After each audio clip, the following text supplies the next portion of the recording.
Bastos kang bata ka? Sumasagot ka pa?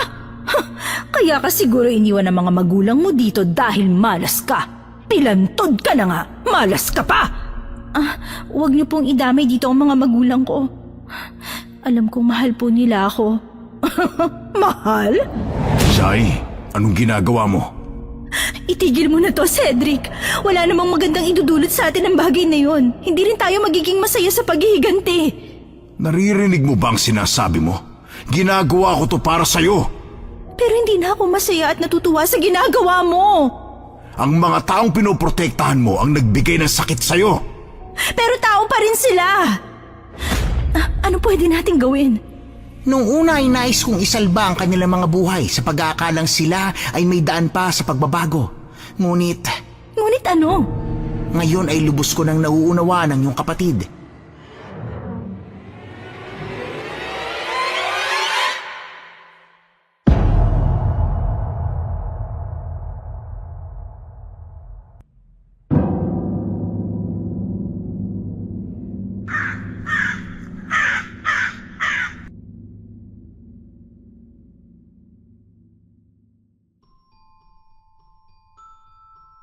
Akala ko ang lahat ng halimaw ay masasama, na dapat katakutan ng mga aswang kagaya ng naitanim sa isip mula pagkabata dahil sa pananakot ng matatanda. Pero may mas halimaw pa pala sa mga aswang, at yun ay mga tao. Pero ang pinakamasaklap pa, sa buhay ko ay merong halimaw na pilit akong winawasak mula pagkabata. Sila ang aking mga magulang, pero ang aking kapatid ang siyang nagtanggol sa akin. Halimaw siya, oo, pero mas halimaw ang magulang naming basta na lang kaming itinapon para malinis ang kanilang pangalan. Kaya sana'y pakinggan niyo ang aking kwento kung paano ito nangyari. Hukom, Your Honors, ako nga pala si Jai at ito ang aking kwento. Bago ko simulan ng kwento, nakikiusap ako sa inyo mga kahukom. Your Honors, subscribe naman kayo sa channel natin. Tapos i-like nyo tong video at saka i-share na rin sa mga kaibigan. Tapos kwentuhan tayo sa comments. Lambing ko lang naman yun, Your Honors. Maraming salamat.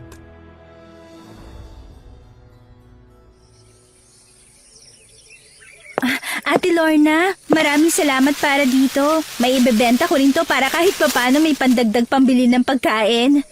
Oh my gosh! When will I have fresh air ba sa province na to? Palagi na lang kasing, kadiri ang amoy. I can almost puke sa sobrang baho. Yuck! Sorry kung nakaharang ako Next time, girl, know your boundaries. May place na hindi ka pwedeng pumunta because of your smell. Yuck! Nakakasira ng day, my God! Hukom, dahil ayoko na ng gulo o makipagtalo, ay mabilis ang aking naging paghakbang palayo. Pero hindi pa ako tuluyang nakakaalis, ay bigla ko na lang naramdaman ang hapdi sa aking tuhod. Sa isang iglap ay nakadapa na ako sa aspaltong kalsada, habang pinagtitinginan ng mga tao. Napuno ng tawanan ang paligid. Sinubukan ko pang lumayo, pero dahil sa problema ko sa binti ay hindi ko magawa. Naging dahilan ito ng mas lumakas ang pag-ugong ng bulungan at tawanan. Lihim ako napangiti nang sa wakas ay nakarating na ako sa harapan ng simbahan. Araw ng linggo ngayon, kaya marami-rami ang tao. May ilan na napalingon sa akin dahil na rin siguro sa aking ayos, pero hindi ko na lang din pinansin. Papasok na sana ako sa loob ng simbahan dahil nag-uumpisa na ang pagtugtog ng choir. Pero agad din akong napahinto nang humarang ang isang pamilyar na babae. Siya yung nang asar at pumatid sa akin. Ang sabi ni Aling Bebang ay nag-iisang anak daw siya ng mga De La Cuesta, isa sa pinakamayayamang angkan sa baryo namin. Ay, nandito na naman ang salot at mabaang pulubin na to. Yuck! Hindi ba uso sa kanyang paliligo? Ang baho-baho! Ew! Pasensya na 2 araw na kasi ako hindi nakakapaligo. Hindi kasi ako makasingit sa paggamit ng banyo Kaya dapat kapag maraming tao dito, lumayo ka na lang, no? Nakakadiri kaya? Pasensya na talaga, pero kasi gusto ko ring makinig ng misa. Makinig daw? Baka naman naghihintay ka lang na may maawa sa'yo at may mag-ampon o di kaya magbigay ng limos. Naku, hindi ako namamalimos. Kaya ko pa naman bumili ng pagkain para sa sarili ko Talaga ba? Sa baho mong yan, may kumukuha sa'yo ng trabaho? Meron naman. Dispatcher ako ng jeep sa kanto kaya hindi ako nanlilimos. I didn't know na mababa ang standard nila pagdating sa pagkuha ng dispatcher. Nakakairit ako. Yaya, yung alcohol ko! Ang daming germs and bacteria dito eh. My God! Dinig ko pa ang ilang mga bulungan ng mga taong napapadaan na sa palagay ko ay gusto lang din magsimba.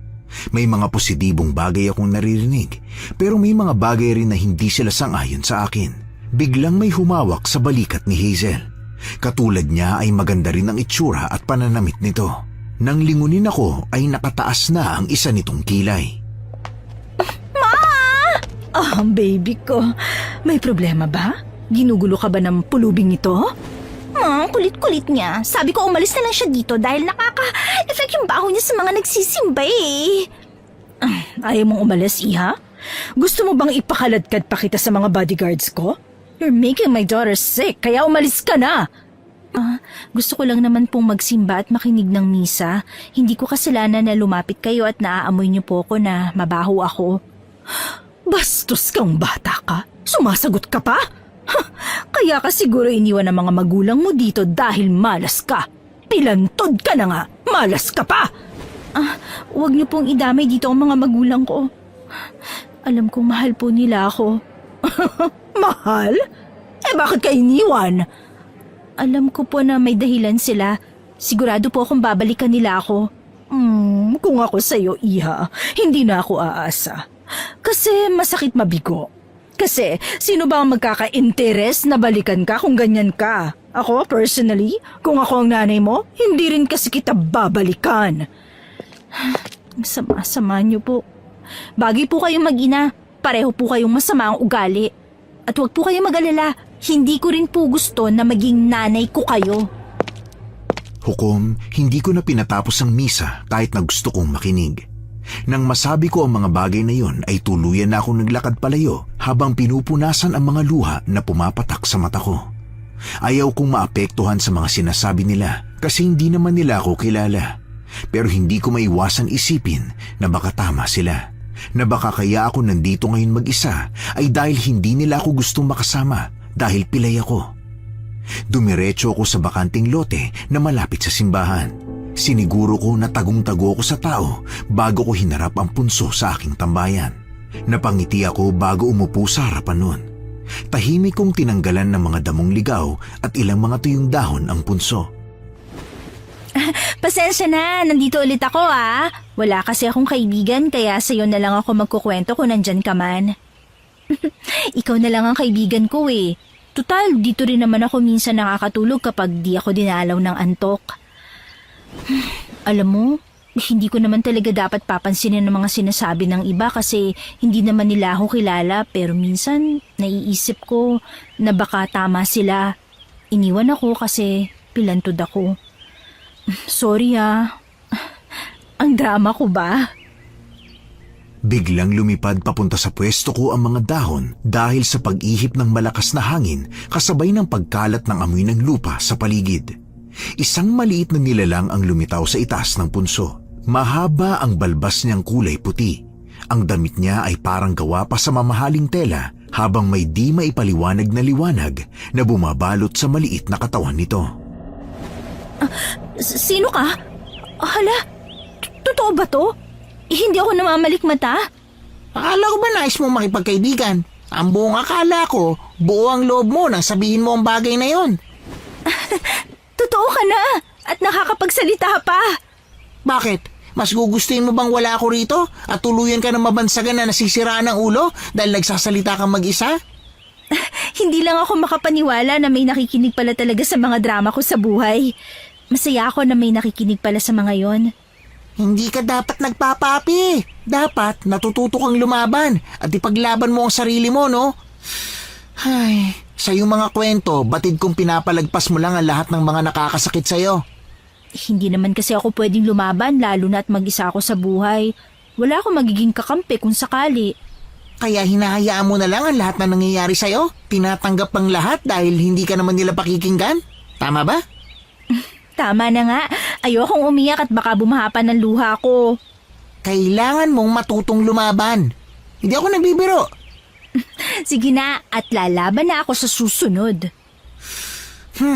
Mabuti kung ganon. Hindi lahat ng kabutihan ay kabutihan din ang sinusukli. Minsan sa sobrang busilak ng iyong loob ay makakagawa sila ng bagay na ikasasakit mo at hindi man lang sila hihingi ng tawad para doon. Hukom, nang tuluyang mawala ang mabuting duwende, ay noon lang ako nakahinga ng maluwag. Nanlalambot akong napaupo sa mahabang upuan na yari sa kawayan, habang marahan na minamasahe ang aking binti. Pinanood ko ang paglaro ng kulay ng mga banderitas na sumasayaw dahil sa hangin na mahinang umiihip. Ilang minuto kong ninamnam ang katahimikan hanggang sa biglang lumitaw si Hazel sa aking harapan. May nakaukit na ngisi sa labi niya habang magkakrus ang mga braso. Pinagigitnaan siya ng dalawa pang babae. Higit na mas matangkad sa kanya pero halata sa mga ito na susundin ang lahat ng iuutos niya. Mabilis akong tumayo mula sa pagkakaupo at wala sa sariling napaatras ng kaunti. Anong kailangan nyo? Wala naman. Masyado lang kaming bored na mga kaibigan ko at naghahanap kami ng mapaglilibangan. Ganun lang. May palabas sa plaza dahil malapit na ang fiesta. Marami din kayong mabibili ron. Alam ko. Ano ba akala mo sa akin? Tanga, ha? Hindi naman ganun ang ibig kong sabihin, Hazel. Hindi! Yun ang tingin mo sa akin. Tanga, ha? Hindi. Nagkakamali ka. Hawakan nyo nga yan. Dali! Now na! Halos mawalan ako ng balanse nang biglang dakutin ng dalawang babaeng kasama ni Hazel ang magkabila kong braso. Sinubukan ko pang pumalag pero sinadya nilang higpitan ang pagkakahawak sa mga braso ko kaya wala na akong nagawa kundi tahimik na lang na panuurin ang paglapit ni Hazel suot ang nang-aasar na ngisi sa kanyang labi. Nang tuluyang makalapit, laking gulat ko nang bigla na lang niya akong sinampal. Magkakasunod yun habang unti-unti silang natatawa.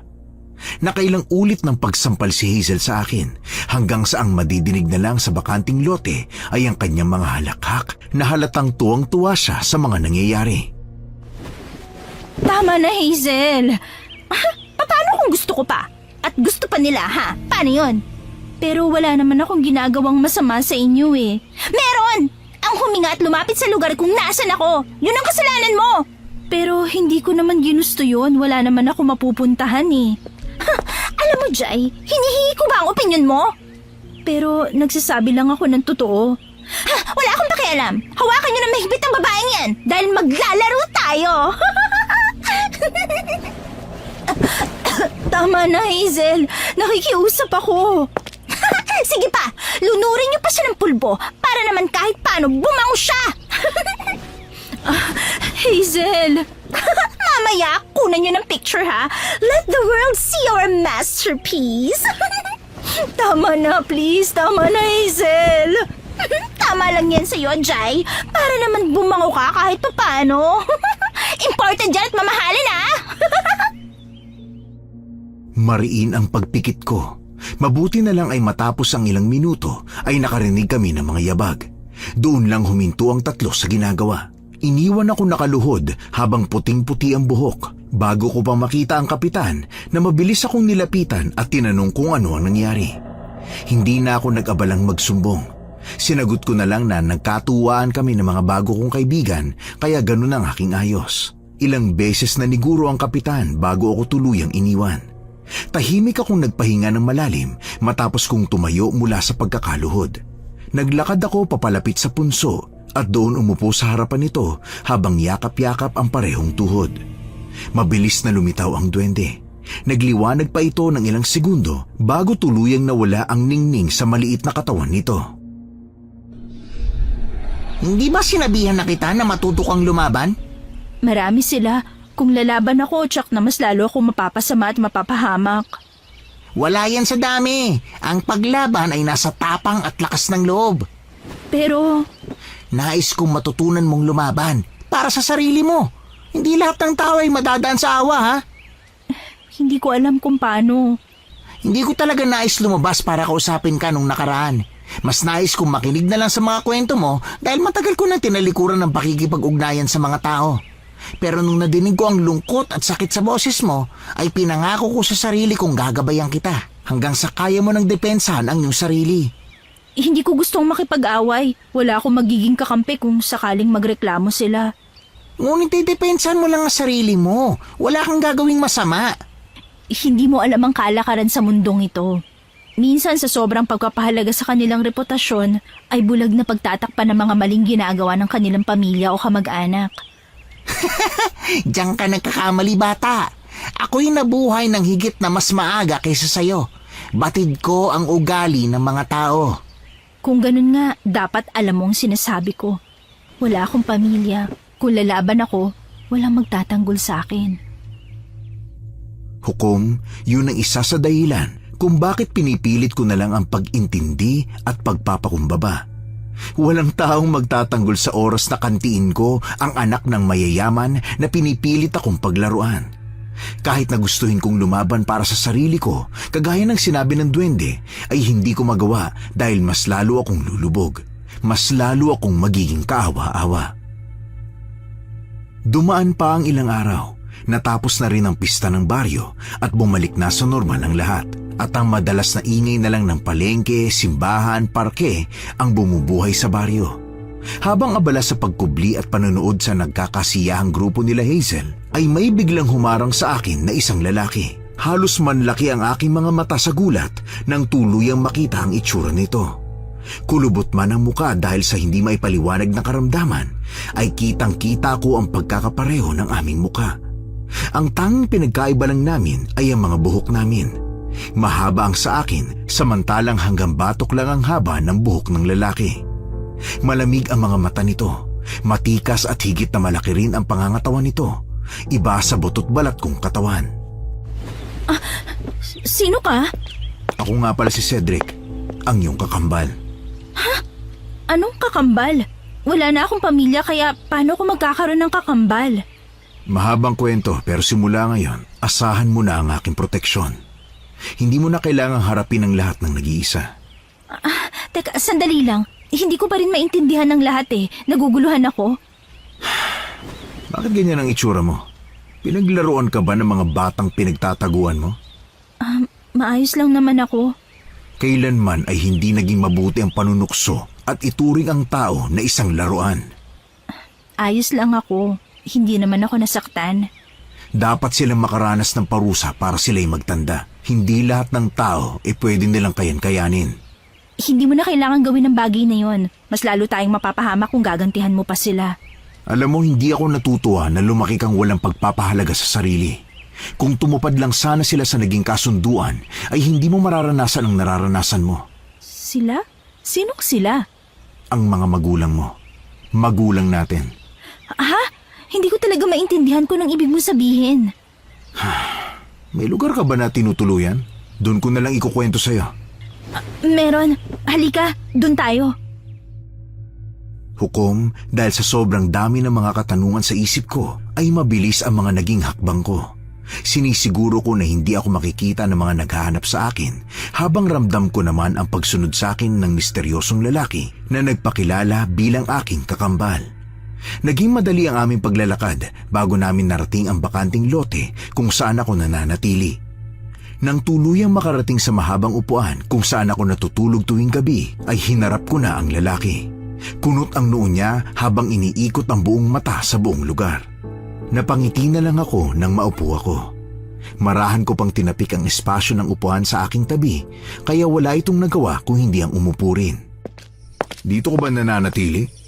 Paano kung bigla ka mapaglaruan ng masasamang tao o ng mga lasing na tambay? Hindi mo kailangan mag-alala. Mababait ang mga tao dito sa baryo. Halos kakilala ko ang lahat ng mga taga rito.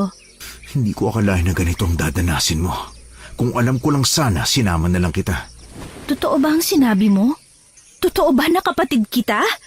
Hindi ba sapat sa'yo para paniwalaan mo ang pareho nating wangis? Hindi lang ako makapaniwala na may pamilya na ako. Pangarap ko to. Yung may matawag na pamilya. Simula ngayon, hindi na kita iiwan. Hindi mo na dadanasin ang lahat ng mag-isa. At simula ngayon, hindi ka na mapaglalaruan ni numan. Pero, hindi mo pa nasasagot ang tanong ko. Paano hindi kita nakilala o hindi kita nakasama habang lumalaki tayong dalawa? Ilang taon ng kasal at magkasama ang mga magulang natin, ngunit hindi pa rin sila nabibigyan ng anak. Lubos ang lungkot at sakit ng babae, kaya naman nagkaroon siya ng pagkakataon para makipag-usap at makipag-ugnayan sa nilalang na nagpalaki sa akin. Nilalang? Maaari bang pakinggan mo muna ang aking kwento? Ginawa ng babae ang lahat ng kondisyon at di nagtagal ay nagbunga ang kanyang pinaghirapan. Hindi lamang isa ang ipinagkaloob sa kanya, kundi dalawa. Pero ang isa, kailangan nilang ibigay at ipagkaloob doon sa nilalang. Ngunit hindi yun natupad. Hindi sila tumupad sa naging usapan. Kaya ka naroon at hindi lumaki na kasama ako ay dahil binigay ka nila. Diyan ka nagkakamali.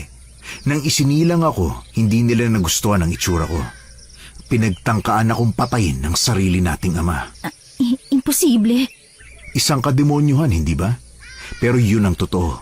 Mahalaga sa kanila ang kanilang reputasyon. Kaya naman isang kasiraan ang magkaroon ng isang anak na may wangis na katulad ko. Pero paanong buhay ka pa rin hanggang ngayon? Buong akala ng ating ama ay tuluyan niya akong napatay sa isang saksak lang. Kaya inutos niya sa mga tauhan niya na ako ay itapon. Doon ako kinuha ng kumupkup sa akin at binigyan ako ng panibagong buhay. Bagay na hindi ko ipagpapalit sa kahit na ano. Ano nangyari sa akin kung ganun? Bakit ako nasa lansangan na lang? Dahil lumabas ka ng mahina ang buto sa paa, kaya itinapon ka na lang din nila. Nais nila ang isang perpektong anak na may pagmamalaki at walang maipipintas. Ang bagay na pinaniwala ko sa aking sarili hindi pala totoo. Itinapon lang pala ako. Hindi mo kailangang iyakan ng mga ganong klaseng tao. Buong buhay ko, buong akala ko, nawala lang ako. Na hinahanap nila ako. Isang katangahan ang umiyak para sa ganong klase ng tao. Kaya naman huminto ka na, pwede ba? Alam ko na ngayon kaya hindi na ako mahahanap. Ititigil ko na ang kakaasa na magkakaroon ako ng isang pamilya. Bakit? Nandito naman ako ah. Simula ngayon, ako ang magiging pamilya mo. At least, 'di ba? May kapatid na ako. Hukom, naging magaan ang pag-uusap namin ni Cedric.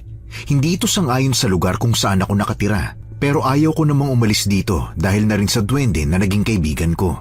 Si Cedric na ang bumili ng pagkain namin sa karinderya ni Aling Pasing. Habang hinintay ko lang siya sa bakanting lote. Habang naghihintay, mariin kong pinikit ang aking mga mata. Unti-unting bumalik sa alaala ang kwento sa akin ni Cedric. Hanggang ngayon ay hindi ko pa rin matanggap ang lahat dahil matagal kong pinaniwala ang sarili ko na mahal nila ako, na nawala lang nila ako. Pero hindi pala yung totoo. Habang naghihintay kay Cedric ay minabuti kong umupo sa harapan ng punso. Nilinisan ko muna at tinanggalan ng mga tuyong dahon at mga damong ligaw. Suminghot ako habang natatawa. Ngayon lang kita nakitang sobrang saya, babae. Hindi ko inaasahan na may kapatid pala ako. Na may pamilya ako kagaya ng palagi kong hinihiling. Ako man ay natutuwa para sa'yo. May parte sa akin na nasaktan pero tinitingnan ko na lang din yung masayang nangyari. Yung pagkikita namin ng kapatid ko. Dapat ka pa rin mag-ingat. Ha? Saan naman? Nang dalhin mo siya rito at umapak sa lupa na malapit sa aking punso, ay ramdam ko na hindi siya pangkaraniwan. May malakas na enerhiya akong nararamdaman na hindi ko alam kung saan nagmumula. Hindi ko maintindihan ang sinasabi mo. Pinaramdam sa akin ng lupa ang bigat ng kanyang presensya. Masyadong delikado at mapanganib. Hukom, hindi pa ako tuluyang nakasagot nang biglang makarinig kami ng mga yabag. Tuluyang naglaho mula sa aking harapan ng kaibigan, kaya naman tahimik na lang akong tumayo. Nang lingunin ko kung saan nanggagaling ang mga yabag, ay parang kusa na akong napatras dahil sa pamilyar na grupo ng mga babae. Mayroon pa ring mga ngisi sa labi ang kanilang mga muka habang taas noong nakatingin sa akin si Hazel. Kusa ang bawat paghakbang ko paatras habang unti-unti nilang kinakain ang distansya naming dalawa. Mayayabang ang kanilang mga tindig habang nagsisimula na naman ang mga halakhak nila. Oo, Jai! Bakit parang takot na takot ka na naman sa amin? Di ba dapat kami nga matakot sa'yo? Hazel, ayoko na ng gulo. Pakiusap, tama na to. Sino ka ba para questionin ng mga gusto ko, ha? I'm Hazel de la Cuesta. You know, walang kahit na sinong pwedeng magdikta ko anong pwede kong gawin o hindi. I am the de la Cuesta's princess, kaya anong karapatan ng pulubing katulad mo na pigilan ako sa gusto kong gawin, ha? Hazel, nakikiusap ako. Huwag ngayon. And mas lalo ako natitrigger dahil sa kaartehan mong yan. Hazel, may bisita ako ngayon. Baka pwedeng sa ibang araw na lang to. Hello? Do you think I'm a fool to believe you? Sino naman na mag-aaksaya ng loob na bisitahin ng mabaho at walang kwentang katulad mo, ha? Huli na bago ako nakailag. Marahas akong napaupo sa lupa nang tinulak ako ng dalawang kasama niya. Mas lalo akong nanlambot nang mapansin ang ngayon ay nasira ng punso. Nadaganan yun ang aking kamay kaya medyo gumuho. Hindi pwede to. Nandyan ka pa ba? Ayos ka lang ba, ha? Sino yung kinakausap mo dyan? Are you crazy? Ay naku, she's crazy ata. Ayos ka lang ba dyan, ha? Sumagot ka naman, oh. Hoy! Sino ba yung kausap mo dyan? Ano ba? Can't you hear me? I ask you, sino kausap mo, ha? Pero dahil masyado akong abala sa pagpilit na ayusin ang punso ng duwende na kaibigan, marahan kong ibinalik ang parte ng lupa na gumuho. Pinipilit kong kausapin at tawagin ang duwende habang unti-unti nang nag-uulap ang mga mata ko sa pag-aalala. Halos manlambot ako, pero nang hindi pa naligayahan si Hazel, siya mismo ang humakbang palapit sa umbok ng lupa na inaayos ko. Mabibigat ang mga paa niya nang sinipa yon. Ilang ulit ang naging pagsipa habang pinipilit ko siyang pigilan. Kapag kinakausap kita, Jai, dapat nasa akin ang atensyon mo! Tama na, Hazel. Maawa ka naman, oh. Gusto ko makita ko anong ginagawa mo sa mga bagay na nagpapainis sa akin. Hazel, hindi mo alam ang ginagawa mo. Baka mapano ka. Sa baryong to, walang magtatangka na manakit sa akin, no? Sa tingin mo, matatakot mo ko, ha? Hindi mo alam ang ginagawa mo, Hazel. Baka maparusahan ka ng duwende na nakatira dyan. Duwende raw? Oh my God! Uy, pulubi, ano nga akala mo sa akin? 5 years old na mabilis mauto, ha? Hindi, pero totoo ang sinasabi ko. Pwede kanyang maparusahan kasi sinira mo ang bahay niya. Pakialam ko ba sa magiging parusa niya? I have my family to back me up. At isa pa, it's her fault, no? Hindi mo alam ang sinasabi mo, Hazel. All that you need to know is that I am me. I can do whatever I want without facing the consequences. Tandaan mo yan, Jai! Pinanood ko ang muli nilang pagsisimula ng pagsipa sa punso.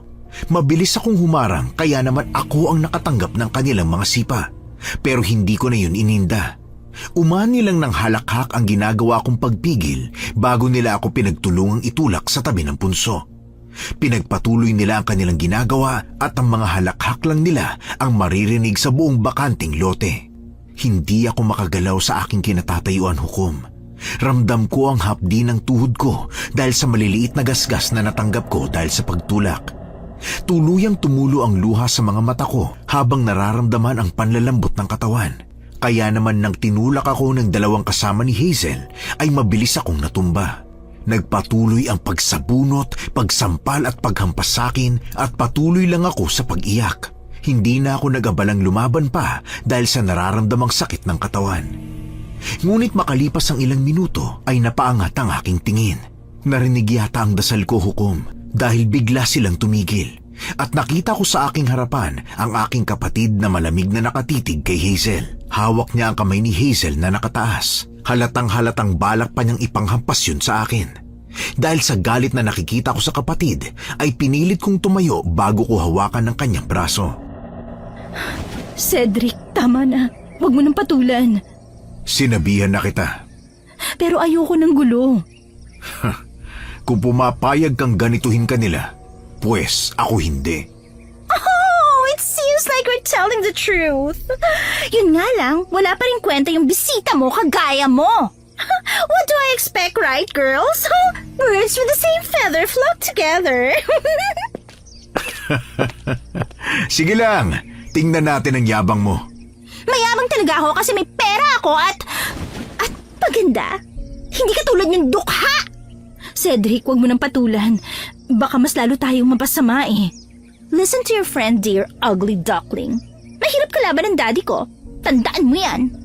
Swerte mo at kasama kong kapatid ko, miss. Dahil kung hindi, baka kung ano nang nagawa ko sa'yo. Hukom, dahil napansin siguro ng 3 babae na hindi nagbibiro ang kasama ko, ay sabay-sabay silang umirap bago kami tuluyang tinalikuran. Nang tuluyang umalis ay marahas ko siyang hinampas, pero hindi ko man lang siya nasaktan. Kamay ko pa ang nasaktan dahil sa lakas ng pagkakahampas ko.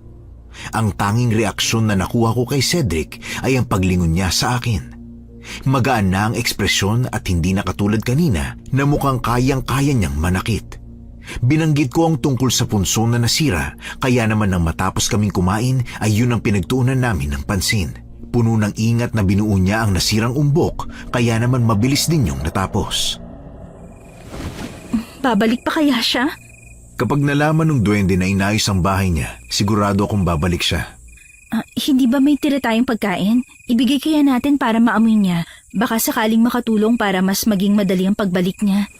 Ikaw bahala. Hindi naman siguro paparusahan ng duwende ang mga yun, di ba? Bakit hanggang ngayon sila pa rin ang iniisip mo? Siyempre ayoko ng gulo. Masyado silang mayaman. Baka kapag nalaman ng mga magulang ni Hazel ang nangyari, mas lalong masira ang bahay niya. Baka bilhin nila tong bakanting lote tapos sirain ang punso. Hindi nila gagawin ang bagay na yon. Masyado silang takot sa karma. Dumaan pa ang ilang araw, hindi pa rin muling nagpakita sa akin ng duwending kaibigan ko. Tinupad ni Cedric ang kanyang sinabi na hindi na siya aalis ulit. Nagulat pa ako nang kumuha siya ng bahay na mauupahan para sa aming dalawa. Nung araw na yon, dahil hindi masyadong mainit ang araw, ay sa bakanting lote ako naglagi. Dinig ko ang kumakalat na usapan. Patay na ang isa sa dalawang kaibigan ni Hazel. Natagpuan daw yun sa kakahuyan na malapit sa simbahan. Wala na daw ang laman loob kasama ang puso. Isama pa ang gutay-gutay na katawan dahil sa sobrang pagkakabali ng buto. Hindi lang yun ang mainit na usapan ng araw na yon. Dahil maging si Hazel ay nagsimulang mamaga ang paa. Kahit ang kanyang muka ay hindi rin pinalagpas ng pamamaga. Dumating si Cedric habang may daladalang tinapay.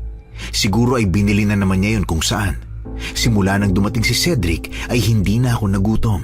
Palaging may nakahandang pagkain sa bahay na inupahan, kaya nakakakain na ako sa tamang oras. Nabalitaan mo na ba na namatay na yung isa sa kaibigan ni Hazel? Yun ba? Dapat lang sa kanya yun, no? Pero nakakaawa pa rin eh. Walang tao na pwedeng mamatay sa ganun na brutal na paraan. May mga tao na kahit anong buti mo ay sasamantalahin ka. Paglalaruan ka. Kagaya ng mga yon, kaya hindi ka dapat matuwa. Bakit? Hindi ka ba naaawa sa kanya? Kay Hazel? Sinaktan ka nila. Alam ko naman yun. Pero tao pa rin sila na kailangan tratuhin at mamatay bilang tao. Sabihin mo nga, tinuring ka ba nilang tao? Ilang saglit pa ang lumipas bago kami nakarinig ng kumusyon papasok sa bakanting lote. Nakita kong papasok ang pamilyar na babae habang tulak-tulak ang anak na umiiyak at nakaupo sa wheelchair.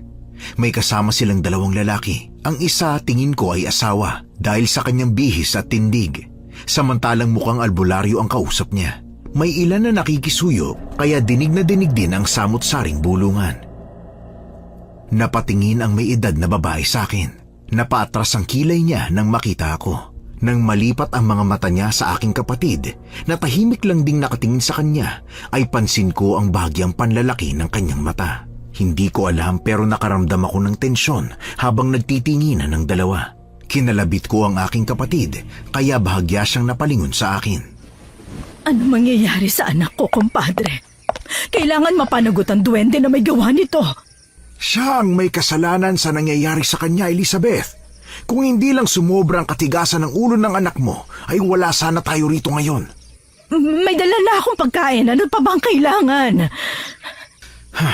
Kailangan maramdaman ng duwende na nagparusa sa kanya ang sinseridad sa paghingi niya ng tawad. Sa nakita kong lagay ng paa ng anak ninyo, ay masyado niyang ginalit ang duwende.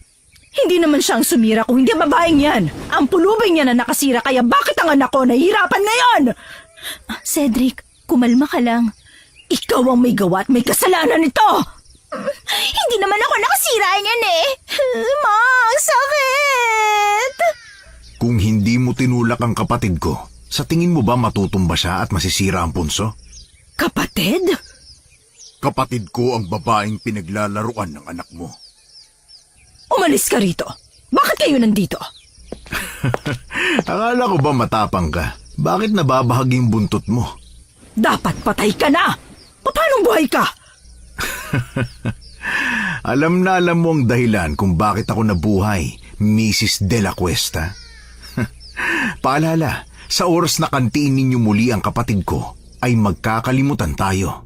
Alam na alam mo ang kaya kong gawin, hindi ba? Hindi ko alam at hindi ko naiintindihan ang kanilang pinag-uusapan. Pero ramdam ko ang bawat talim ng mga salita na pinapakawalan ni Cedric. Marahan ko lang na inilipat ang aking tingin sa kanilang dalawa, habang ang dalawang lalaki na kasama ay tahimik lang na nakikinig. Si Hazel ay katulad kong naguguluhan. Nang makitang nakatingin ako sa kanya, ay tumaas ang kanyang kilay bago ako irapan. Baka kinukulam na ako ng babaeng yan! Baby, hindi naman siguro. Kumpadre, anong dapat naming gawin? Ialay niyo ang dala niyong pagkain bago kayo humingi ng tawad sa punso. Hihingi kami ng sorry sa lupa? Oh my God! Ma, hindi naman tayo crazy. Bakit natin gagawin yon? Ang katigasan ng ulo mo ang nagpahamak sa'yo. Kaya ka na riyan sa ganyang sitwasyon ngayon. Hindi ko na obligasyon ang pilitin kayo sa dapat yung gawin. Halika na, umuwi na tayo. Pero baka mapahamak yung duwende. Kilala mo naman si Hazel. Hindi yun hahayaan ng albularyo. Isa pa, hindi niya uulitin ang bagay na yun. Takot lang niya na lumala pa yung nangyari sa paa niya. Wala akong nagawa hukom nang tahimik na hinila ni Cedric ang mga braso ko bago tahimik na naglakad pa uwi. Hindi ko maiwasan na hindi isipin ang mga bagay na pinag-uusapan nila ng Mrs. De La Cuesta kanina. Na para bang kilalang-kilala nila ang isa't isa at may mga bagay na hindi sila pagkakaunawaan. Nang makauwi sa bahay ay dumiretso akong naupo sa isang monoblock na upuan. Tahimik siyang hinarap habang siya ay abala sa pagsasarado ng mga pintuan. Wala pa ring bakas ng emosyon sa muka. Nagulat pa ito nang makita niya ang titig ko matapos nang bumaling sa akin. May problema ba? Wala naman. Curious lang ako. Saan naman? Para kang tanga dyan kung makatingin eh. Paano mo nakilala yung nanay ni Hazel, si Mrs. De La Cuesta? Yun ba? Hindi mo ba talaga alam? Ang alin? Ang mag-asawang sinasabi ko ay ang nagtangkang pumatay sa'yo. Paano nangyari ang bagay na yun? Hindi ko maintindihan. Paano nagawa nila ang bagay na yun?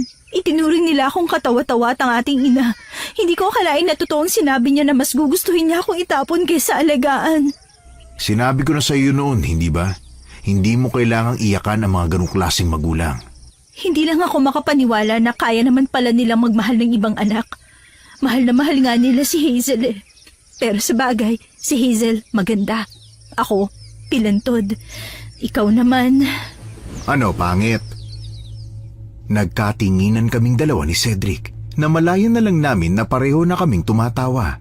At dahil doon ay nawala ang lahat ng tensyon. Naging magaan ang loob ko na kanina pang sobrang bigat. Nailing na lang si Cedric sabay bumuntong hininga. Minabuti ko na lang na maghugas ng mga naiwang hugasin bago kami umalis at tumambay sa bakanting lote. Habang mag-isa ay pinipilit kong isiksik sa utak ko ang masasayang alaala para wala akong panahon para makapag-isip ng kung anong negatibo. Habang naguhugas ng pinggan, mabilis ako napatingin sa bintana nang may makita akong bulto. Sing bilis ng kidlat itong dumaan kaya hindi ko alam kung mamamalikmata ba ako o hindi. Mabilis kong tinapos ang hugasin at saka nagpunas ng kamay sa basahan na nandoon bago ko tinawag si Cedric. Pero bihira akong makakuha ng sagot kaya inikot ko na lang ang buong bahay. Pero hindi ko pa rin makita ni anino niya. Saan na kaya yun nagpunta? Kanina lang nandito pa yun eh. Palagi na lang talagang nawawala. Baka naman nag-ikot lang. Tama. Hindi mo pa rin alam ang totoong katauhan ng kapatid mo? Nagbalik ka! Akala ko hindi na ulit kita makikita eh. Ako ay nagpakita lang para balaan ka. Para saan naman? Baka matapos na ang pang-aasar sa akin nila Hazel dahil nga namatay yung isa niyang kaibigan. At wala kang ideya kung sino ang may gawa ng bagay na yon? Bakit? Mukha bang kaya ko maging suspect? Sa nakita kong pagtanggap mo sa lahat, sa tingin mo ba ay paghihinalaan pa kita? Kung ganon, ano sinasabi mo? Kilala mo ba kung sinong pumatay dun sa kaibigan ni Hazel? Bakit hindi mo tanungin ang iyong kapatid? Si Cedric? Ano naman kinalaman ni Cedric sa pagkamatay ng kaibigan ni Hazel? Hindi naman niya kilala yun. Ngunit patid niya ang paghihirap na naranasan mo. Pero hindi pa rin yung sapat na dahilan para paghinalaan mo ang kapatid ko. Narito lang ako para balaan ka. Wala na akong plano para pilitin kang maniwala sa aking mga sinambit. Hindi ko gusto na pagdudahan ka. Hindi ko gustong makialam sa pagsasama ninyong magkapatid. Pero mas mabuting alam mo ang tunay na pagkatao ng lalaking hindi mo pa lubusang kilala. Kung totoo nga ang sinasabi mo, paano mo nalaman ng lahat ng to? Ang tagal mong nawala at ang oras lang na nakilala mo ang kapatid ko ay yung araw na pinakilala ko siya sa'yo. Isang malaking kaguluhan ang nangyari sa aming kaharian dahil sa muling paglitaw ng mga nilalang na kumakain ng tao. Ang aming hari ay may patak ng dugo ng isang gabunan, kung kaya't ang pagpaparamdam ng kanilang lahi ay dagok sa amin. Gabunan? Ano yun? Isang uri ng aswang na higit na nakakataas sa ibang lahi. Ang lahi nila ang pinakamatanda sa mga aswang, kaya sila tinuturing na pinuno at nag-ahari sa mga ito. Bukod doon, ang kanilang lakas ay higit na mataas kumpara sa ibang aswang. At ngayon sinasabi mo na may kinalaman ng kapatid ko sa mga halimaw na yon? Imposible. Alam kong di ka maniniwala. Ang mabuti pa ay ipakita ko na lamang sa'yo ng harapan. Paano naman? Nasaan ang kapatid mo ngayon? Kanina ko pa nga hinahanap eh. Bigla na lang nawala habang naghuhugas ako ng pinggan. Kung gano'n ay aatake muli siya. Hanggat hindi mo napapatunayan ang mga sinasabi mo, mananatiling inosente si Cedric. Bakit hindi mo subukang magpunta sa bakanting lote? Ramdam ko ang pintig ng takot ng lupang inaapakan niya. Papatunayan ko sa'yo na hindi siya aswang. Sa gaan at lambot ng pag-aalaga niya sa akin, imposible talaga ang sinasabi mo.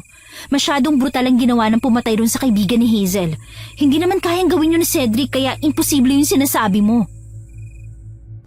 Ang tanging paraan lang na matanggal ang pagdududa ng kaibigan kong duwende sa aking kapatid ay ang mapatunayan kung wala itong kinalaman sa mga bagay na tinutukoy niya. Kaya naman pumayag ako sa hamon ng duwende. Dahil kabisado ko ng daan na yun ay hindi ko na kinailangan ng kahit na anong liwanag. Kahit na madilim na ay ligtas ako nakarating sa sinabing lugar ng duwende. Halos manlambot ang tuhod ko nang makita ang isang matikas na halimaw at ang kanyang magiging biktima. Mula sa kinatatayuan ko ay rinig na rinig ang walang awang mga halakhak niya habang pinapanood ang paggapang ng kaibigan ni Hazel sa kanyang harapan. Halos manlaki ang aking mga mata nang lumuhod ang halimaw, kasabay ang marahas na paghawak niya sa muka ng kanyang biktima. Basang-basa na ang mukha nito dahil sa pinaghalong luha at dugo na gawa ng mga sugat at galos na ginawa niya sa biktima. Naniniwala ka na? Imposible. Hindi si Cedric yan. Paano mo mapapatunayan na si Cedric yan? Tawagin mo. Agawin mo ang atensyon niya. Napapaliw ka na ba? Paano kung ako naman ang puntirihin at atakihin niya? Hindi ka niya sasaktan. Sinasabi mo lang yan kasi naniniwala ka na kapatid ko ang halimaw na yan. Paano kung hindi? Nasisiguro akong tama ang sinasabi ko. Hindi ka magagawang saktan ng halimaw na yan dahil kapatid mo siya. Nanlaki ang mga mata ko nang magtama ang paningin namin ng kaibigan ni Hazel. Bakas ang takot at ginhawa sa mukha niya nang may makitang tao na pwedeng makatulong. Agad nitong binigay ang buong lakas at itinaas ng bahagya ang katawan kasabay ng pagtawag sa akin. Tatakbo na sana ako at magtatago bago pa makalingon ang halimaw, ngunit huli na. Pansin ko ang gulat sa mga mata ng halimaw nang mapalingon yun sa akin. Ang kaninang mabangis na pinapakita ay tila na bahag.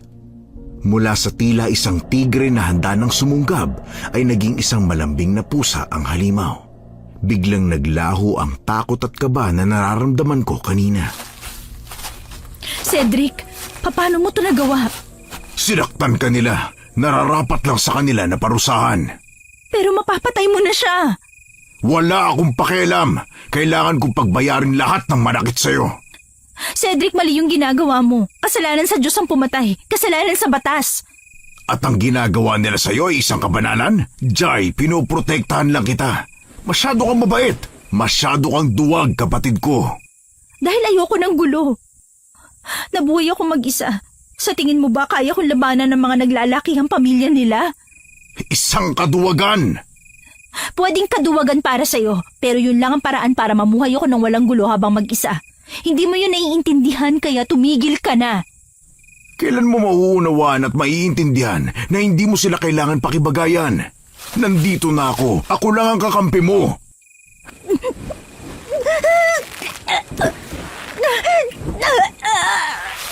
Cedric, tama na. Ayokong gumanti. Huwag na tayong gumanti. At ano, hayaan na saktan ka nila ng paulit-ulit? Kailan ka ba magtatanda, Jai? Wala kang halaga sa kanila kasi nga pulubi ka.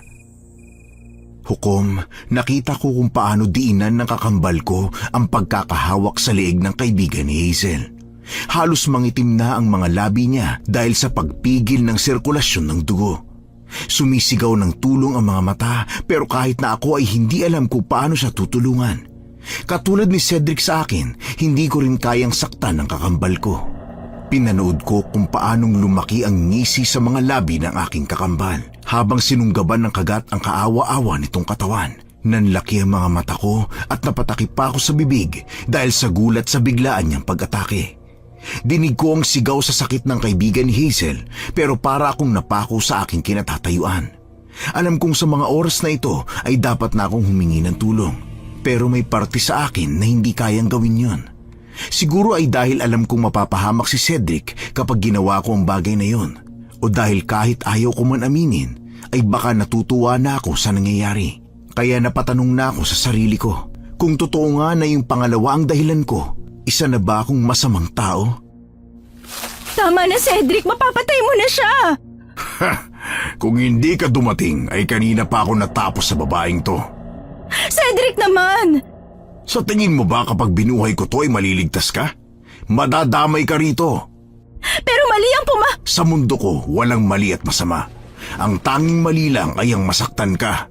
Lahat ng ginagawa ko ay para sa'yo, Jai. Tumigil ka na, pakiusap. Ikaw ay ako ay ikaw. Ginaganti lang kita sa lahat. Hindi ako papayag na ikaw lang ang nasaktan dahil lang mayayaman sila at may kapangyarihan. Duwende! Duwende! Alam ko naririnig mo ako. Pakiusap, naniniwala na ako sa'yo. Tulungan mo akong patigilin siya. Sige na, Duwende! Sa tingin mo ba ay tutulungan ka ng duwag na duwende na yan? Sakim at tuso ang mga lamang lupa. Hindi sila lalabas hanggat hindi sila nagagambala. Duwende, tulungan mo ako! Sa isang iglap, biglang lumitaw ang duwende sa umbok na lupa. Walang bakas ng emosyon sa kanyang muka habang nakatingin sa aking kakambal. Mukhang kumalma lang siya nang tumingin siya sa akin. Sinabi ko nang hindi ko nais na mangialam sa inyong buhay. Kasinungalingan! Batid kong ikaw ang nagsabi sa kanya ng bagay na ito. Dahil hindi tama na bulagin mo si Jai sa huwad mong pagkatao. Punong-puno ka ng dahas. Tulungan mo ako. Tulungan mo akong pahintuin siya sa balak niyang pagpatay sa babae. Di ko gustong mangialam sa mga problemang kinakaharap ninyo. Dahil duwag sila. Cedric! Manahimik ka na! Itigil mo ng ginagawa mo! Ngunit imbis na itigil, mas lalong lumaki ang ngising nakapaskil sa mukha ni Cedric. Wala nang malay tao ang kaibigan ni Hazel dahil na rin siguro sa dami ng dugong nawala rito. Kitang-kita ko kung paano ang kamay ni Cedric na may matutulis na kuko ay walang pasabing dinukot ang kalamnan ng biktima. Wala nang narinig na sigaw mula rito at tanging ang aking palahaw na lang ang maririnig sa lugar. Inisang dakot ni Cedric ang laman loob nito bago tuluyang bitawan ang kaawa-awang katawan. Nagtayuan ang aking mga balahibo nang tuluyan itong bumagsak sa lupa at parang nakatingin pa sa akin ang mga nakadilat na mga mata. Dinig na dinig ko ang masayang halakhak ng aking kakambal habang unti-unting nilalamon ang mga nakuha niyang laman loob. Pinilit kong hindi masuka sa tagbong yun, kaya naman inabot ng maraming segundo bago ako nakalapit sa kanya. Agad kong naagaw ang atensyon ng aking kapatid. Walang bakas ng pagsisisi ang makikita sa kanyang muka. Ang hayop na anak naman ng mag-asawang yun ang isusunod ko. Sa oras na magawa ko yun, ay wala nang manggugulo sa'yo. Pero pamilya natin sila. Kadugo. Tinuturing mo pa rin silang pamilya? Saang panahon ka ba nagmula at napakahalaga sa'yo ng salitang pamilya na handa mong kalimutan ang lahat ng kasalanan at sakit na naranasan mo dahil sa kanila? Kasi buong buhay ko hindi ko naranasan ang bagay na yun. Buong buhay ako nakulong sa ideya na baka naiwala lang ako. Hindi mo yun naiintindihan kasi hindi mo yun naranasan. Yung pakiramdam na ang liit ng tingin mo sa sarili mo kasi walang magulang na nagmamahal at nag-aalaga sa'yo. Kaya masisisi mo ba ako kung pinahalagahan ko pa rin ang pamilyang yun? Hindi sa lahat ng pagkakataon ay lalambot ako sa mga luha na tumutulo sa mga mata mo. Papatayin ko sila isa-isa at wala akong ititirang buhay sa kanila. Kailan ka ba titigil? Mas ginugulo mo ang buhay natin na dapat sana tahimik lang. Kapag nakapaningil na ako ng utang, Jai, utang nila sa ating dalawa. At kapag nangyari yun, malaya na tayong mamumuhay sa paraan na gugustuhin natin. Papatayin ko muna sila. Igaganti ko muna ang batang ako na tinangka nilang patayin at ang batang ikaw na basta na lang nila itinapon. Hukom, hindi ko alam kung nasisira na ba ang aking moralidad dahil wala akong nakapang kahit na anong pagtutol sa kanyang sinabi. Alam kong mali ang ginagawa ni Cedric, pero may parte sa dibdib kong natutuwa sa paraan ng pagbibigay niya ng proteksyon sa akin. Buong buhay ko ay walang taong sumubok na protektahan ako sa lahat ng mga nananakit sa akin, lalo na ang gumanti para sa akin. Kaya naman ayoko man aminin, nakakaramdam ako ng saya para sa isang halimaw na dapat ay katakutan. Mabilis na kumalat ang balita kinabukasan. Samot-saring bulungan ang narinig ko sa baryo habang naglalakad papunta sa simbahan. Nakita ko pa sa malayo ang umiiyak na si Hazel habang inaalo ni Mrs. De La Cuesta. Katabi niya ang asawa at ang albularyo na tahimik na nagmamasid sa paligid. Seryoso ang muka at parang pinapakiramdaman ang paligid. Hindi normal ang pagkamatay ng batang ito, kaya kayo ay maghanda. Anong paghahanda? Dapat ba magpanovina kami araw-araw? Bakit ba nangyayari ito sa ating baryo? Ma, what if ako na ang next? Anong gagawin ko? Kumpadre, hindi pwedeng may mangyaring masama sa anak ko. Kailangan mo siyang iligtas. Sa tigas ng ulo ng anak mo, hindi natin alam kung anong nasa likod ng lahat ng ito. Masyado ninyong ibinigay ang lahat sa batang yan kung kaya't lumaki ng walang pakikisama sa kapwa at mataas ang tingin sa sarili. At yun ay dahil sa luho na kayo ang nagbigay.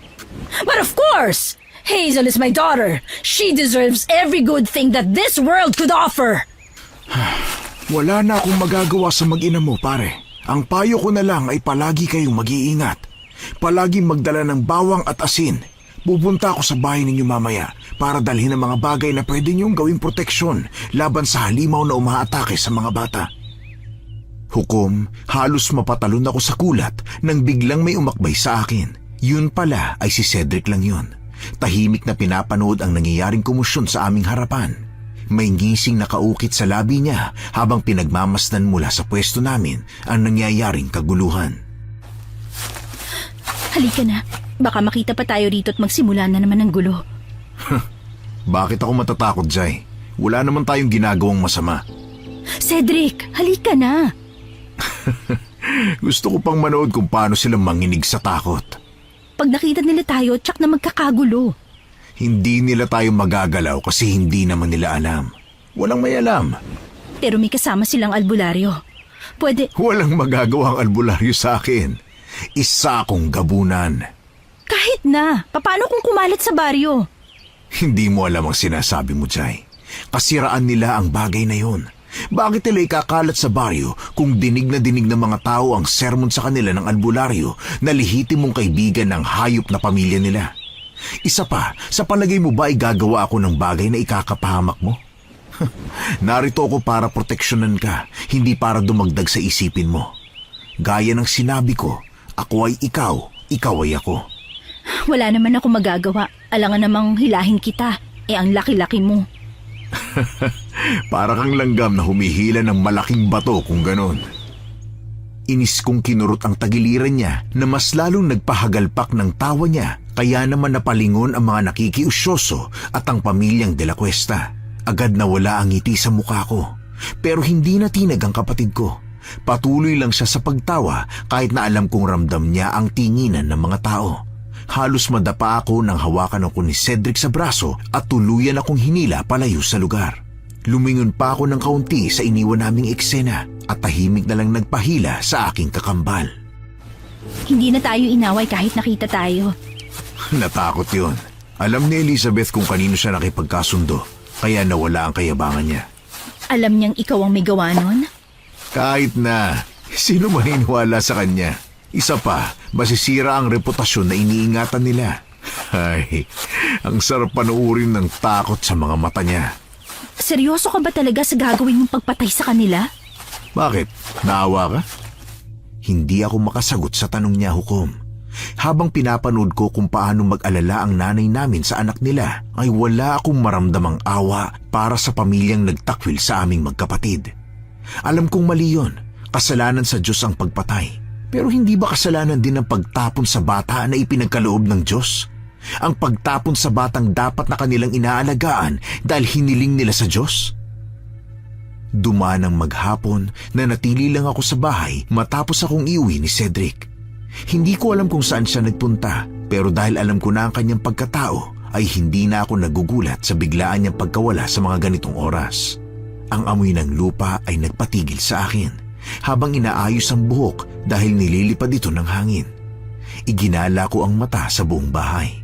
Dahil sa lahat ng senyalis na yon, alam kong magpapakita na naman ang duwende. Nasaan ang iyong kapatid? Bakit tila ikaw na lang ang mag-isa rito? Sa totoo lang, hindi ko alam kung saan siya pumunta. Kung tinuloy niya ba ang kanyang plano. Na pumatay? Paano? Hindi ko alam kung anong gagawin ko. Bakit hindi mo simulan ang pagtatanong sa sarili mo kung tama ba ang ginagawa ng iyong kapatid? Nang sa ganun ay alam mo ang dapat mong gawin. Alam kong mali.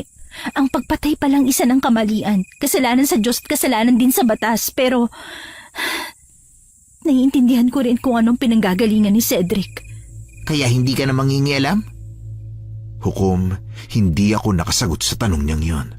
Dinig ko ang malalim na buntong hininga ng aking kausap bago ko nakita ang paggawa niya ng isang maliit na liwanag gamit ang kanyang kamay. Kasabay ng pagkawala ng liwanag ay ang paglitaw ng isang makintab at mukhang masarap na mansanas. Pulang-pula ito. Ilang sandali pa ay bigla itong lumutang at bahagyang lumapit sa akin. Bakit mo ako binibigyan ng mansanas? Hindi naman ako gutom. Nais kong pagmasdan mo ang mansanas na yan. Ano ang iyong napapansin? Masarap. Mukhang masarap kainin. Tama. Kung titignan mo mula sa labas ay talagang napakasarap at nakakatakam. Tunay na masarap ngang kainin. Halos mabitawan ko ang malusog na prutas nang biglang may liwanag na kulay ginto ang biglang humati rito. Tuluyang nahulog ang mansanas dahil sa ginawang paghiwa ng duwende na nagpakita ng totoong anyo nito. Nangingitim na ang mansanas mula sa loob. Hindi pa nakatulong ang mga uod na maliliit na gumagapang sa loob nito. Napuno ng katanungan ang isip ko dahil sa aking nakikita. Kahit na gaano pa kaganda at kalusog ang panlabas, ay wala ring silbi dahil nabubulok at umaalingasaw sa loob. Anong ibig mong sabihin? Sayang naman ang mansanas na yan. Katulad lang din yan ng mga bagay na ginagawa ng kapatid mo para sa'yo. Ha? Wala akong nakikitang mali sa rason ng kapatid mo kung bakit niya yung ginagawa. Ang proteksyon na ibinibigay niya sa'yo.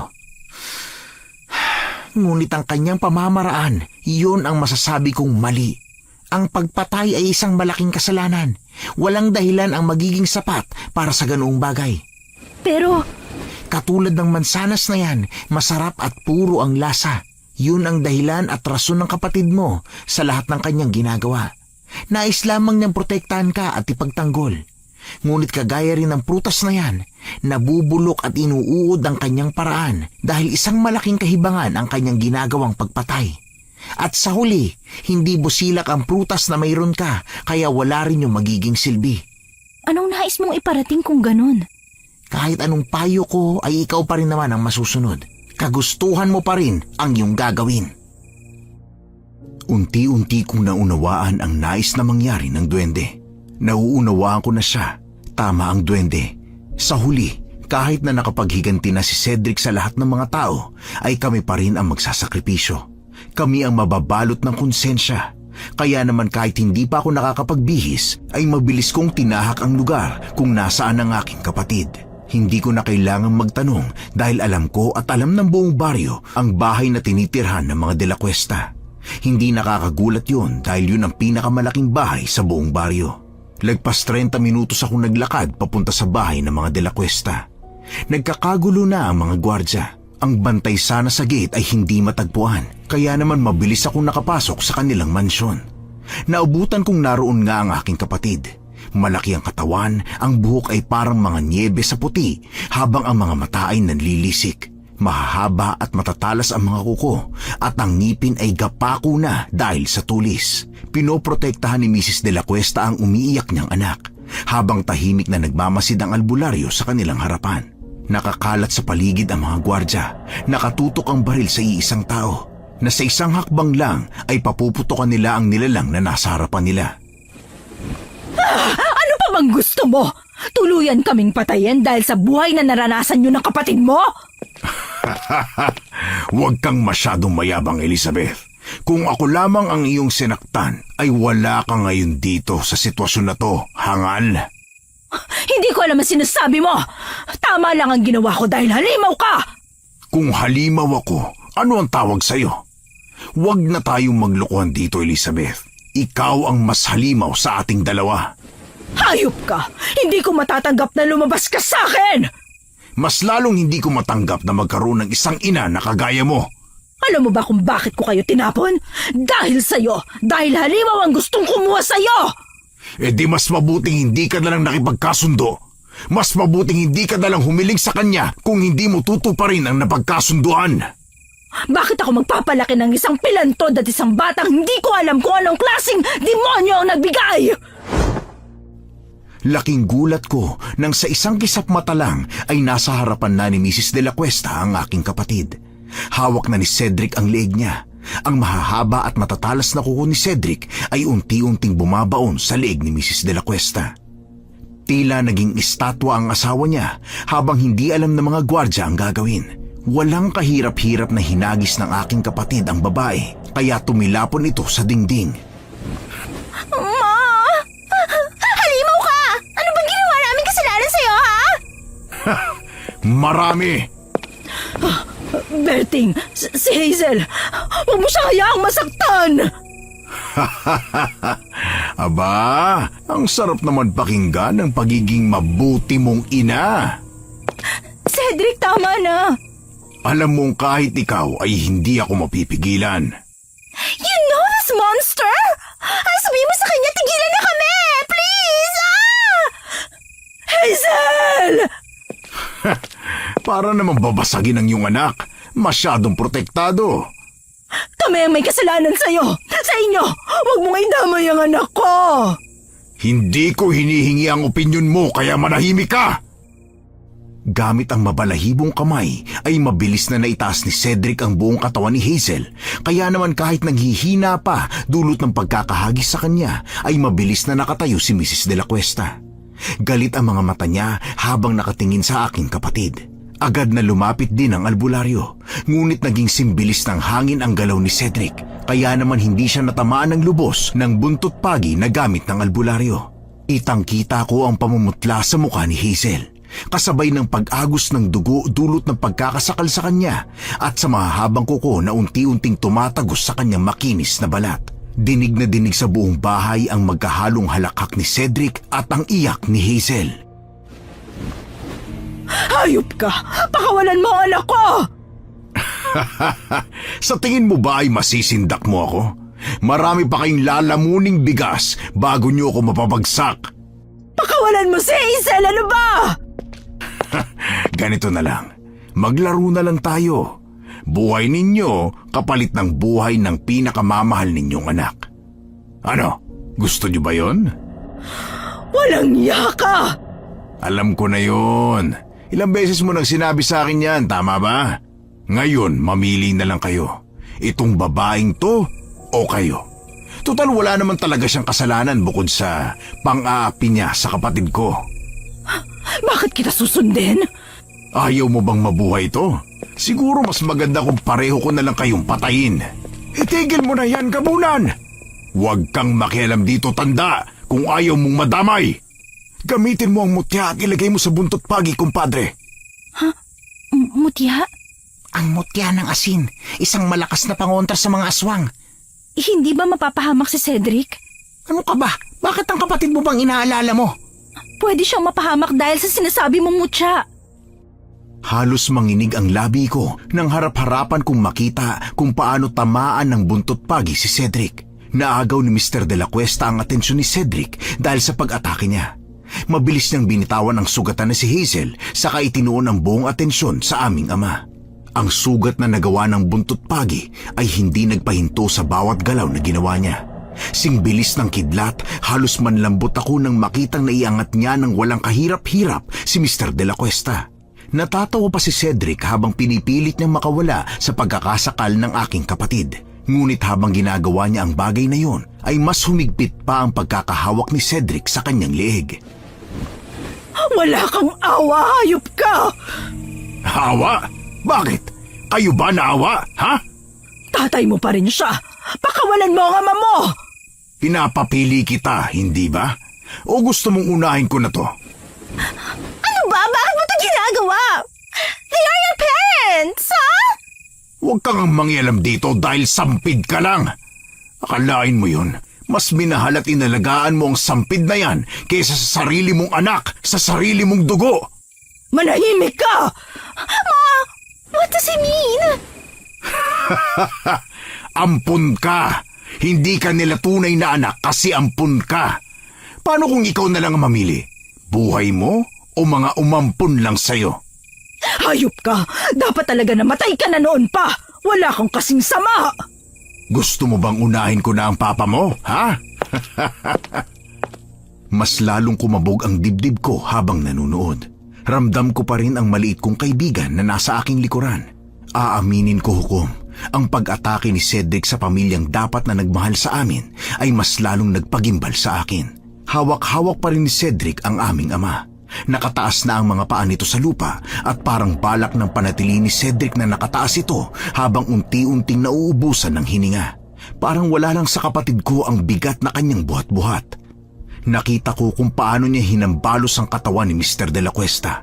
Dulot siguro ng katandaan ay halos hindi na siya makagalaw ng tuluyang bumagsak sa lupa.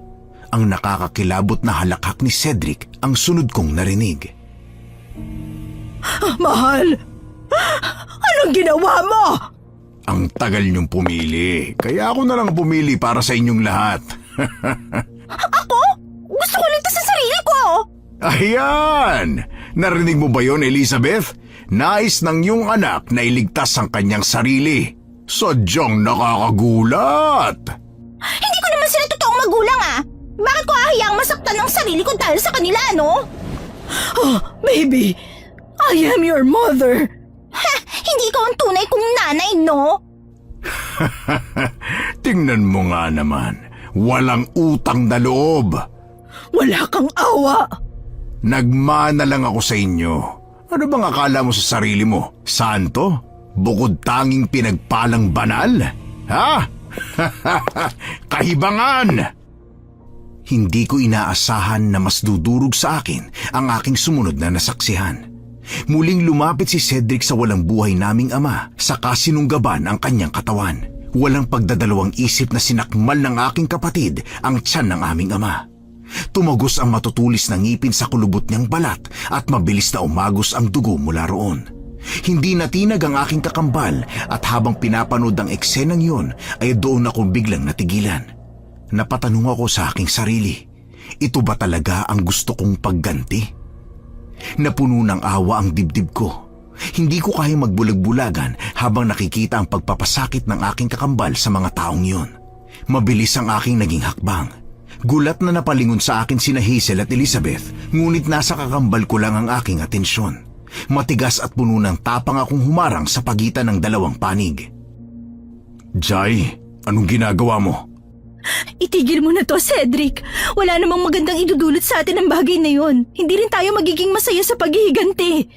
Naririnig mo bang sinasabi mo? Ginagawa ko to para sa'yo. Pero hindi na ako masaya at natutuwa sa ginagawa mo. Ang mga taong pinoprotektahan mo ang nagbigay ng sakit sa'yo. Pero tao pa rin sila. Itinapon ka ng mga taong yan na parang basura dahil lang pilantod ka. At ako, dahil lang mukha kong halimaw, ay tinangka nilang patayin. Sabihin mo nga sa akin, wala ba akong karapatang magalit? Tao pa rin ba sila sa palagay mo? Na kaya nilang magpalaki ng hindi man lang nila kadugo at hinamak ang sarili nilang anak. Sa palagay mo, dapat ba silang tawaging tao? Hukom, kusang tumulo ang luha sa mga mata ko nang biglaan ang muli niyang naging pagsunggab. Kumalat ang dugo sa kinatatayuan ni Cedric, ngayong hawak-hawak na si Mr. De La Cuesta. Nanginig ang aking mga labi dahil sa kaba ng tuluyang lumuhod si Cedric. Ibinaba ang katawan ng matandang De La Cuesta. Kasabay ng pagsigaw ni Elizabeth ay ang muling pagtama ng mga pangil ni Cedric sa binti ng aming ama. Sa isang iglap lang, nakita namin ang laman ng aming ama. Parang ang atungal at pag-iyak ni Elizabeth ang nagpapagana palalo sa halimaw na anyo ni Cedric. Dahil sa pambihirang lakas na meron siya, ay mabilis niyang nahila at nahiwalay ang binti nito sa katawan. Dinig na dinig ang pagkakabagsak at pagkakabali ng buto, ngunit sa totoo lang ay wala nang pakialam si Cedric ng mga oras na yon. Maawa ka! Tama na! Oh, nasa na ang tapang na meron ka kanina, ha? Pakiusap, itigil mo na to. Maawa ka. Tatay mo pa rin siya. Tatay raw. Kitang-kita mula sa kinatatayuan ko kung paanong pinilit ni Hazel ang tumayo, kasabay ng pagdampot niya sa buntot paging nabitawan ng ama. Nanghihina man at nanginginig ay buong lakas niyang hinampas si Cedric. Nakita ko ang bahagyang pag-atras ng kapatid ko. Medyo ininda niya ang sakit na mahabang sugat sa kanyang likod. Matapos tingnan ang kanyang sugat na natamo, ay nanlilisik ang mga mata niyang bumaling sa may sala. Isang mabilis na pagkilos ang kanyang ginawa. Hawak-hawak na niya agad ang leeg ni Hazel. Katulad kanina, ay walang kahirap-hirap na itinaas ni Cedric ang katawan niya dahilan para kapusin siya ng hininga. Hazel, anak. Nakikiusap ako. Ihinto mo na! Pakawalan mo ako! You monster! At bakit ko naman susundin ang mga kagustuhan niyo, ha? Hoy, babae, sa tingin mo ba talaga ay matatalo mo ko sa isang pag-atake lang? Kasi sumusobra ka na! Sumusobra raw. Alam mo bang dahil sa'yo kaya nangyari ang mga bagay na to? Ikaw ang punot dulo ng lahat, Hazel! Hayop ka! Demonyo! Hindi ko pa nakukwento kung paano sumigaw ng pagmamakaawa ang mga kaibigan mo habang unti-unti kong nilalamon ang laman nila. Kung paano ka nila trinidor hanggang sa huling hininga nila para lang sa pag-asa na bubuhayin ko sila. Napakasama mo! Anong tawag sa mga katulad mo kung ganun? Ha? Anong tawag mo sa mga katulad mong ginagamit ang koneksyon at kapangyarihan ng sariling pamilya para matakasan ang lahat ng problema? Tama na! Itigil mo na! Huwag kang mag-alala. Sa oras na mapatay ko kayo, titigil na ako. Tumigil ka na, anak. Pakiusap. Anak? Tama bang narinig ko? Naging pamilya ba kayo sa akin? Ha? Kay Jai? Patawarin mo ko. Hilam ang mga mata. Nakita ko ang walang pagdadalawang isip na pagluhod ng aking ina sa harap ng aking kakambal. Dahan-dahan akong lumapit sa kanila. Bakas ang gulat sa mga mata ni Elizabeth habang nakatingin sa amin. Kita ko pa ang kanyang pagsilip sa paika-ika kong paglalakad. Itinuon ko ang atensyon ko sa aking kapatid na nasa akin lang din ang tingin. Hinawakan ko ang kamay niya na hawak-hawak pa ang dalagang si Hazel. Marahan ko itong hinaplos. Cedric, tama na. Hindi pa ako tapos, Jai. Kung totoong mahal mo ako at gusto mo akong makasama ng matagal, itigil mo na to. Ayoko mapuno ka ng galit at puot. Ginagawa ko to para wala nang manghamak sa'yo. Pero hindi ganito ang solusyon na gusto ko. Bitawan mo na siya. Bitawan mo na si Hazel, Cedric. Bakit ba puno pa rin ng awa ang puso mo, gayong lubos na pagpapahirap ang naranasan mo mula sa mga to? Dahil yun lang ang tanging meron ako habang lumalaki. Hindi ko pwedeng kalimutan ang bagay na yun. Lingid sa aming kaalaman ay puno ng pag-iingat na naglakad si Elizabeth para sa sandata. Mabilis niyang idinikit ang malaking tipak ng asin na sa tingin ko ay isang mutya sa hawakan ng buntot paging kanyang hawak. Huli na bago ko yun makita. Kaya naman ang aking tanging nagawa ay harangin ang kanyang pag-atake para kay Cedric. Pero ang sakit at sugat na dapat kong mararamdaman ay hindi dumating. Nang imulat ko muli ang aking mga mata, ay ang nagtatakang mukha lang ng aming ina ang bumungad sa akin. May puwersang humaharang sa pagitan naming dalawa. Parang isang malaking bula na hindi basta-basta natitinag. Nang sumilip ako sa aking tagiliran, ay doon ko lang naunawaan ang lahat.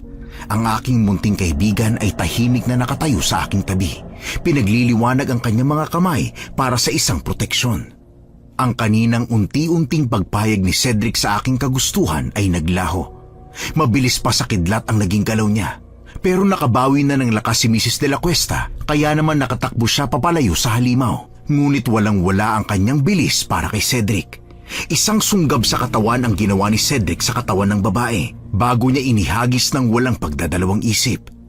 Hindi niya binigyan ng pagkakataon na makatayo ang aming ina at muling ginamit ang bilis para makalapit sa pinagbagsakan niya. Dinampot muli ni Cedric ang aming ina at saka walang pagdadalawang isip na inihagis sa pwesto ni Hazel. Kapwa nanginginig na ang mag-ina, ngunit walang pakialam ang aking kapatid. Ligtas na sana kayo. Mabubuhay na sana kayo at paglalamayan na lang ang padre de pamilya. Pero masyado kayong ganid na gusto nyo kong patayin. Dahil napakasama mo. At ikaw naman isang masamang ina at traidor. Punong-puno ng kasamaan ang inyong katawan na hindi ko talaga alam kung magkalahi ba talaga tayo o ano. Wala akong pinagsisisihan sa lahat. Narinig mo ba yun, Jai? Ang kabutihan at pagtulong mo ay wala ring silbi dahil wala silang utang na loob. Sisiguruhin kong mamamatay ako ng lumalaban! Ma, tama na! Kung gusto mong mamatay, huwag mo ako idamay, no? Oh, tigilan mo na raw, sabi ng paborito mong anak. Sa totoo lang ay kaya kong pagsabayin kayong dalawa. Gusto niyo ba yon? Pwede niyo yung gawing mother and daughter bonding. Huwag mo nang idamay ang anak ko rito! At bakit naman hindi, ha? Bata pa siya. Marami pang magagawa sa buhay. Ngunit hindi yun sinunod ng aking kapatid. Gamit ang magkabilang kamay ay walang kahirap-hirap niyang winasiwas ang katawan nila bago itinapon sa kung saan. Bumagsak ang katawan ni Hazel sa mga nagkalat na basag na figurin na naging dahilan ng pagdugo ng kanyang braso at pinti. Bakas pa ang tuwa sa mga mata ng aking kakambal habang nakikita ang hirap na mag-ina sa pagpilit nilang alisin ang bubog sa sari-sarili nilang katawan. Hindi pa sila tuluyang natatapos ay muli silang dinampot ni Cedric at inihagi sa sementadong dingding. Ano pwede nating gawin? Nung una ay nais kong isalba ang kanilang mga buhay sa pag-aakalang sila ay may daan pa sa pagbabago. Ngunit Ano? ngayon ay lubos ko nang nauunawaan ang iyong kapatid. Papabayaan mo na lang sila? Ang hindi pagtanggap ng pagkakamali o ang hindi pag-ako nito ay isang malaking kahibangan at kataksilan. Ako man ay hindi nakikita ang kagustuhan ng dalawang babae na makabawi, kaya bakit natin ipipilit sa kanila ang salitang yon? Marahil ito na ang kanilang kaparusahan. Sa isang iglap, narinig ko na lang ang sigaw ni Elizabeth kasabay ng daing ni Hazel. Isang mahigpit na pagkakasakal sa leeg ang ginagawa ni Cedric. Ang mga kuko niya ay bumabaon. Isama pa ang paglandas ng dugo sa sugat ni Hazel na mabilis na inaksyonan ng pagdila ng aking kapatid. Kitang-kita mula sa aking kinatatayuan ang pilit na pagpupumiglas ng katawan ni Hazel, ngunit dahil sa laki at lakas ni Cedric ay hindi siya tuluyang makawala. Napuno pa ng mga halakak niya ang lugar habang sinisimulan niyang sipsipin ang dugo ni Hazel. Matapos niyang pagsawaan ng katawan ni Hazel, ay puno ng lakas na naman niyang inihagis ang nanghihinang katawan. Dilat ang mga mata ni Hazel habang nakatingin sa akin. Nanghihina at bakas ang kawalan na ng pag-asa. Sa isang iglap, itinarap ni Cedric ang mahahaba at matutulis niyang kuko sa dibdib ni Hazel. At walang pasubaling hinugot mula sa loob ang puso ng dalaga. Kaya naman tuluyan ang nalagutan ng hininga si Hazel. Hazel! Hazel, anak! Hindi pwede! Hazel! Kay sarap pagmasdan at panuurin ng iyong pagtangis. Natutuwa ako sa panonood. Sumusobra ka na, halimaw! Sabihin mo nga sa akin, bakit ko ba kailangan gawin to? Bakit ko kailangan gumanti? Sa inyo na pamilya ko naman sana. Dahil wala kang kasing sama, dahil demonyo ka! Wala akong pinagsisisihan sa aking ginawa dahil bagay lamang yun sa inyo ng pilantod mong kapatid! Wala kayong... Hindi na pinatapos ni Cedric ang mga sinasabi ni Mrs. de la Cuesta. Sa isang iglap ay napuntahan niya kagad ang aming ina at isang mabilis lang na pagpihit sa ulo ang ginawa ni Cedric. Walang awa niyang pinanood ang pagbagsak sa sahig ng aming ina. Alam kong sa ginawang yun ng aking kapatid ay wala ng buhay ang aming ina. Pero nang makita kong dadakutin na ni Cedric ang kanyang katawan, ay napatakbo na ako papalapit sa aking kapatid. Hinawakan ko ang duguan niyang kamay. Ang galit sa mga mata ay unti-unting nawala habang nakatingin sa akin. Tama na. Tapos na. Hindi ko hahayaan na masaktan ka na naman dahil sa kanila. Walang katuturan ng mga salitang sinasambit nila. Alam ko. Kaya tama na. Itigil mo na para makauwi na tayo, ha? Pinangako ko na poprotektahan kita, kaya ako nagawa ang bagay na to. Naiintindihan ko. Hindi mo kailangan magpaliwanag kasi naiintindihan ko. Umuwi na tayo. Nakita ko ang unti-unting pagbabalik sa dati ni Cedric. Bumakas ang ngiti sa mukha niya matapos akong yakapin at takbayan. Hinayaan ko siyang nakaakbay sa akin bago kami tuluyang lumabas ng bahay. Kita ko pa ang ilang mga tauhan na takot na nakatingin sa amin. Pinapanood ang bawat paghakbang ngunit hindi na rin sila nagsalita. Kinabukasan ay kumalat ang balita. Dahil na rin siguro sa takot na madamay ay walang nagkonekta sa amin sa nangyari. Kaya naman simula ng araw na yon ay bumalik na sa normal ang buhay ko. Lumipas pa ang ilang linggo ay tuluyan na bumalik sa dati ang aming baryo. Tahimik kaming nakaupo sa kahoy na upuan sa bakanting lote. Pinagmamasdan ang tahimik na pagsayaw ng mga dahon. Hindi masyadong matindi ang sikat nung araw na yon, kaya naman hindi masakit sa balat. Isama pa na nababalot ang buong bakanting lote ng lilim mula sa malaking puno ng mangga. Hindi ko akalain na mangyayari to. Yung babalik sa dati ang buhay ko. Sinabi ko na sa'yo, hindi ba? Mamuhay ka lang sa paraan na gusto mo. Ako nang bahala sa proteksyon mo. Pero hindi ko gusto na masyado kang balutin ng gutom sa laman. Ayokong tuluyan ka maging halimaw. Huwag kang mag-alala. Isang araw lang sa isang taon ang aming pagkain. Kaya naman madaling pigilan ang gutom sa laman. Talaga? Hindi ako pinilit ng nagpalaki sa akin sa kahit anong bagay. Kaya naman hindi niya ako napilit sa pagkain ng laman ng tao at pagpatay. Kaya alam kong kaya kong pigilan ang gutom sa laman. Pero, hindi ako makapaniwala. Nakilala ko na ang mga magulang ko. Pero wala eh. Minsan, mas halimaw pa talaga ang mga tao kaysa sa mga tinatawag nilang halimaw. Hukom, hindi ko mapigilang sumang-ayon dahil totoo ang bagay na yon at napatunayan yon sa mga nangyari nitong nakaraan. Sa kagustuhan ng mga delakwestang mamuhay ng tinitingala, itinapon na lang nila basta ang pakikipagkapwa-tao na dapat sana ay alam nila lalo pa at mataas ang antas ng kanilang edukasyon. Ang pagbubukas ng bagong araw para sa amin ay nagsilbing bagong simula. Pinipilit na kalimutan ang lahat ng masasamang nangyari sa nakaraan. Kasama na doon ang mga magulang namin na una kaming kinalimutan at pinagpalit sa mas perpektong anak para sa kanila.